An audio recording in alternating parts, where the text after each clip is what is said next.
Hashtag ask doctor John what's అని type చేసి questions అడగండి, తప్పకుండా రిప్లై చేస్తాను. Kiran Kumar K 6196. Hi sir, నేను హెయిర్ ట్రాన్స్ప్లాంటేషన్ చేయించుకోవాలి అనుకుంటున్నాను సార్. ట్రీట్మెంట్ ఏమొద్దు, డైరెక్ట్ గా హెయిర్ ట్రాన్స్ప్లాంటేషన్ చేయించుకోవచ్చా? Please reply. మీరు హెయిర్ ట్రాన్స్ప్లాంటేషన్ చేయించుకోవాలి అనుకోవడంలో ఎటువంటి తప్పు లేదు, కానీ హెయిర్ ట్రాన్స్ప్లాంటేషన్ ఎందుకు చేయించుకోవాలనుకుంటున్నారు? ఆ ఏరియాలో ఎక్కడైతే మీకు బాల్డ్నెస్ వచ్చిందో, లేకపోతే హెయిర్ ఫాల్ అయిందో, లేకపోతే హెయిర్ థిన్ అయిపోయిందో, ఆ ఏరియాలో జుట్టు రావడానికి అనే ఉద్దేశంతోనే హెయిర్ ట్రాన్స్ప్లాంట్ చేయించుకోవాలనుకుంటున్నారు. ఇప్పుడు మీరు అడిగేది ఏంటి అంటే ట్రీట్మెంట్ ఏమీ వద్దు, నాకు డైరెక్ట్గా ట్రాన్స్ప్లాంటేషన్ చేయండి అంటున్నారు.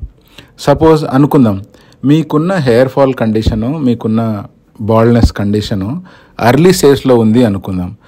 అటువంటి సిచ్యువేషన్లో మీకు బేసిక్ మెడికేషన్ వాడితేనే జుట్టు వచ్చేస్తుంది, లేకపోతే సింపుల్ డైట్ ఫాలో అయ్యి ప్రాపర్ లైఫ్ స్టైల్ని అలవాటు చేసుకుంటే మీకు జుట్టు రీగ్రో అయ్యే అవకాశాలు ఉన్నాయి అనుకోండి. అటువంటప్పుడు మీకు ట్రాన్స్ప్లాంటేషన్ చేయాల్సిన అవసరమే లేదు కదా. మీరు ఆలోచించాల్సిన విషయం ఏంటంటే ఎందుకు హెయిర్ లాస్ అవుతుంది, దీనికి ఇంకా ఏమైనా రెమెడీస్ ఉన్నాయా, వేరే మెథడ్స్తో ఉండే జుట్టును ఏమైనా కాపాడుకునే అవకాశం ఉందా అని.